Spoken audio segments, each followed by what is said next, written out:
안녕하세요, 김민호입니다. 수능 완성 실전 모의고사 3회 문학을 좀 보겠습니다. 고전소설부터 시작하는데, 고전소설일 때 특히 서술 부분을 주의하라는 말을 했어요. 그러니까 서술 부분에서 성격, 심리, 태도가 제시되는 부분을 반드시 체크해라. 서사와 직결된다. 이런 말을 했었죠. 일단 누군가의 말로부터 시작하는데 그 듣는 사람이 무례하다고 얘기하네요. 그 노루란 놈이 웃으면서 또 말을 해요. 그 토끼가 다시 말을 하는데 어위풀이 막여자 향당 막여치. 어려운 말이에요. 어위풀이 돼 있죠. 그러니까 읽어야 되죠. 부질없이 다투지 말고 연치. 어위풀이 돼 있습니다. 근데 이 어위풀이 해당하는 내용 있지만 그 다음에 쉽게 풀어줘요. 내가 나이 많아. 이거 그러니까 나이를 가지고 서로 따지는 상황이 짐작됩니다. 근데 아래쪽에 여우란 놈이 생각하되, 자 서술 부분 생각하되니까 심리이겠죠. 난들 어찌 무슨 관계로 나이 많은 채 못하리오. 나이 얘기하고 있는 중이에요. 근데 관계를 쓴대요. 근데 아래쪽에서 노루가 얘기해요. 호패를 올려라. 요즘식으로 말하면 주민등록증 민증이에요. 여우가 말해요. 못 찾았다고. 이러면서 노루하고 여우하고 상좌 높은 자리를 다투어요. 근데 여기서 내가 주목해야 된다고 생각하는 부분은 여우가 생각하고 관계, 노루하고 여우가 다투는데 두꺼비가 곁에 있다가 생각하면서 저놈들이 서로 거짓말로 난들 거짓말 못하리요. 요게 중요한 거죠. 그러니까 노루, 여우, 두꺼비, 관계, 거짓말 서로 엉켜 있는 거예요. 거짓말로, 관계로. 심리 태도는 체크해야 됩니다. 심리 태도가 자주 제시되는 게 중심 인물이에요. 그리고 이 중심 인물의 심리 태도가 메인 서사로 직결된다는 것을 주의해야 됩니다. 자, 이어서 다시 여우와 두꺼비가 얘기하고 다시 여우와 두꺼비가 얘기하는데 이 얘기를 듣고 있던 토끼가 이 말을 듣고 꿇어. 그러시면 두껍존장의 상좌에 앉으소서. 높은 자리에 앉으소서. 자, 중략 부분 줄거리 전후는 중요하다고 했는데 그거보다 더 신경 썼으면 좋겠다고 한 이유는 중략 부분 줄거리에 심리 태도가 제시되어 있을 때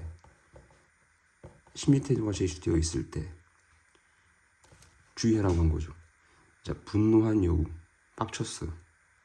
자, 근데 여우가 꾸며댔어. 근데 여우의 캐릭터는 꾸미고 앞에서도 관계를 부리는 애였어요. 그러니까 이게 그 이하의 스토리에 영향을 미치는 거죠. 자, 그러니까 성격의 즉 심리 태도가 제시된 부분은 반드시 체크해야 돼요. 이쯤 되면 알겠지만 이 텍스트는 서로 누가 나이 많은지를 따지면서 높은 자리에 앉으려고 하는 건데 서로가 상대방에게 거짓말로 꾸며대면서 높은 자리에 앉으려고 하는 서사가 되는 겁니다. 자, 이번 것은 현대소설인데요. 여기서 내가 이런 말을 좀 조언을 하고 싶어요.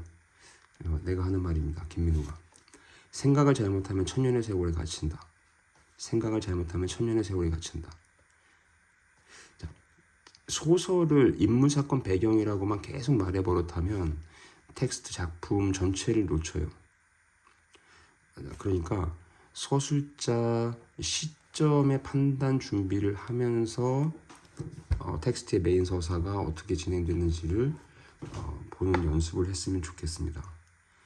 인물사건 배경만 신경 쓰면 계속 인물사건 배경만 동그라미 치면서 뭐 서술상 특징이라든지 그 다음에 그 인물의 심리 태도라든지 라는 부분을 놓칠 수가 있기 때문에, 왜냐하면 우선 생각이 가장 강하게 박혀 있으면 그거 외에는 다른 게 눈에 들어오지 않을 수 있으니까요.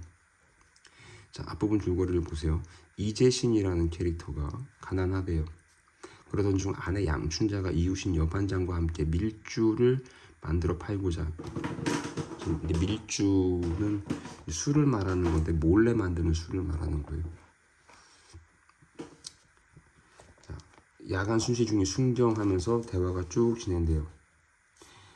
그러다가 침착하게 이를 데 없고 말도 조리가 있었다. 자기는 전혀 모르는 사이에 집안에 철없는 계집들이, 이건 앞부분 줄거리 나와 있는 거겠죠. 아내 양춘자가 이웃 여반장, 자기마저 깜짝까지 속이고. 근데 여기서 좀 사실 눈치를 챌 수 있는 부분인데, 자기마저라고 하는 부분에서 앞부분 줄거리 보면은 등장인물의 이름으로 얘기하잖아요. 통상적으로 앞부분 줄거리에서 나의 따옴표 치고 나오면은 서술자가 1인칭이라고 하는 걸 짐작할 수 있는데, 여기서 등장인물의 이름으로 얘기했고, 아래쪽에 와서 자기마저 이렇게 보니까 1인칭이 아니라 3인칭이 예상되는 거예요. 3인칭. 그리고 아래쪽에 다시 순경을 듣기만 하다가 빈정됐다. 이재신 부처는, 이재신 그 부부겠죠. 감출 것도 없고 부끄러움 사라져버렸다. 그럼 여기 부분에서는 좀 심리 전지적 작가 시점이 예상돼요. 자, 양춘자 없는 반장을 두고 욕설을 퍼부었다. 또 한 번 못 쓰려는 유혹에 걸린 것이요, 모두가 여반장의 잘못으로만 생각되었다. 자, 그러면 역시 심리잖아. 자, 그럼 이 텍스트는 서술자 시점에서 1인칭은 아니고 3인칭 전지적 작가 시점이 예상돼요. 자, 그러다가 오른편 넘어와서 중략이 보이고, 중략 전후에 양춘자의 안방에서 삼자회의 세 사람의 얘기가 이어지고, 세 사람은 두 여자와 이재신이겠지. 그 중략 아래쪽에 이재신이 코가 땅에 닿도록 절하고 나서 사과하고 그런 일 없도록 할 텐데, 말하니까 박순경이 얘기를 해요. 내 법이 있으니 어떡합니까? 하고 박순경은 다시 입을 다물었다. 몸이 몹시 불편한 듯하였다. 이게 몸이 몹시 불편한 듯하였다. 이게 누구의 느낌인지. 하여튼 다시는 그러지 않도록 하라는 말은 확실히 용서하는 뜻을 해석이 되었다. 누구의 해석인지. 그러고 보면은 재신이죠. 재신. 다시 돌이켜 생각했다. 다시 돌이켜 생각했다. 중략 아래쪽은 이 부분만 보면 이재신의 시각으로 서술되고 있는 거예요. 그러니까 3인칭 전지적 작가 시점 중에서 중략 아래쪽은 이재신의 포커스 초점을 맞춘 서술이 진행되고 있는 것으로 보인다는 거죠. 그러면서 밑줄 가 포도주 3병에 관련된 문제가 나오고, 이것에 대한 박순경의 반응이 오른편 나오는데, 법이라는 밀주를 팔면 어떨까? 그러니까 얘는 법이 중요한 캐릭터예요. 이재신은 대답을 못했다. 이죽거리는 폼이 자기를 사람으로 보지 않는 것만 틀림없었다. 자기 이재신, 그러니까 이재신의 생각 쪽이죠. 이 이재신을 어떻게 보고하는 잡소리냐? 형 싫으면 그만둬라. 즉 순경은 밑줄친 가 포도주 3병에 이재신의 뜻대로 삶아지지 않고 부탁이 통하지 않는, 즉 요즘 말로 청탁이 먹히지 않는 캐릭터가 되는 겁니다. 그리고 자, 나 텍스트인데 앞부분 줄거리가 주어져요. 이건 또 다른 텍스트죠. 김진만, 이영복 브로커에게 속아 양식장에 공동 투자했으나 적조 때문에 망해. 브로커에게 속아 망했어. 그럼 그 다음 얘기. 브로커가 나 양식장을 팔든가. 그랬더니 아래쪽에서 밑줄친 기억. 침몰한 배의 실종자 시체를 찾아주면, 혹시나 그걸 찾아볼 생각이죠. 김진만은 침몰한 배의 실종자를 찾아서 무슨 이득을 보려고 하는 거 캐릭터 같은데, 여기에 대해서 반응은 연병하다는 그런 치사한 생각 없어. 이렇게 얘기했는데, 그 브로커와 김진만의 대화가 오른편 진행될 와중에 C 블록 설정되어 있는데, 김진만이 연병할 하루만 여유를 줘. 하루 더 생각해보고 결정할 테니까. 그러니까 김진만과 브로커 사이의 대화에서는 뭔가 이득을 보려고 하는 김진만에게 브로커가 이렇게 저렇게 얘기하는데, 김진만은 이런 반응을 보니까 브로커가 말하는 것과 완전히 관련이 없는 것 같진 않은 심리 태도를 보이는 거죠. 근데 이 사이에서 이영복이라는 캐릭터가 등장하는데 침묵, 중략, 다시 공동 소유였던 양식장 이제 나 혼자 갖게 됐습니다. 브로코, 이영복, 침묵, 이영복, 침묵.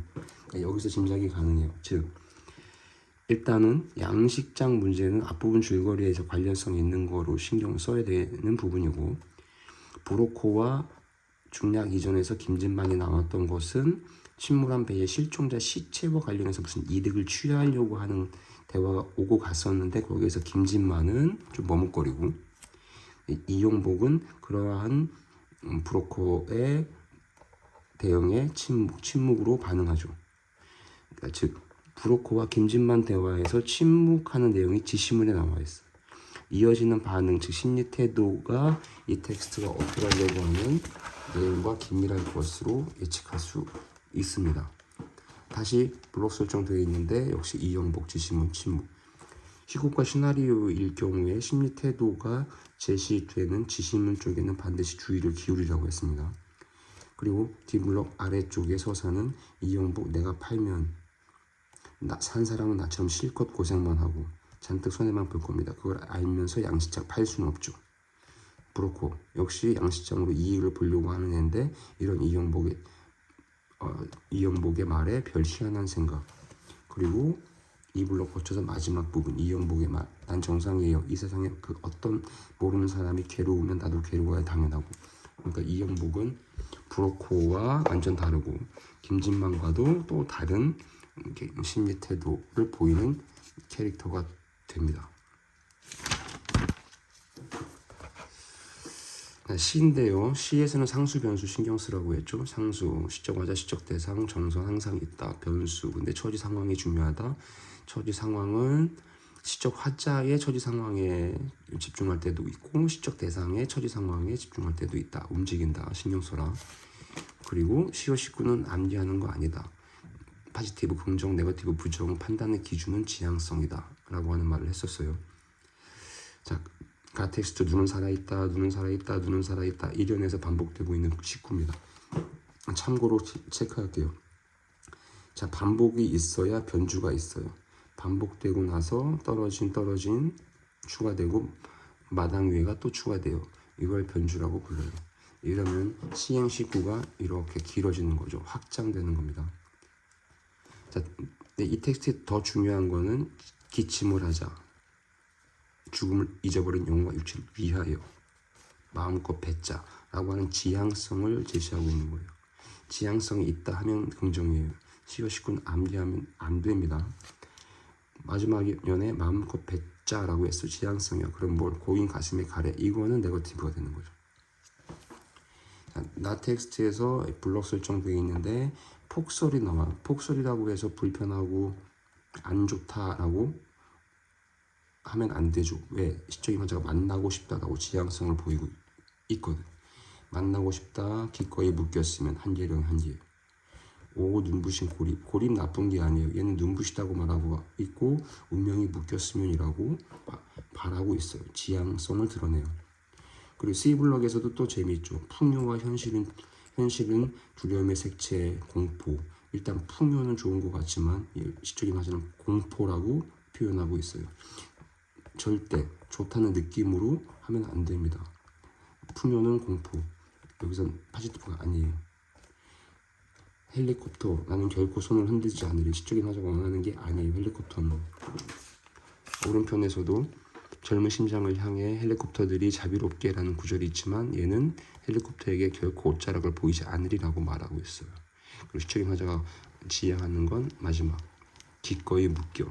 이것을 이는 축복이라고 말하고 있는 게 키가 됩니다. 자, 마지막 고전시가인데, 자, 고전시도 역시 현대시의 상수 변수 체크하는 건 동일해요. 근데 하나를 추가시키자고 얘기했었죠. 조화, 분리. 조화의 상태면 흥겹다. 분리의 상태면 한스럽다.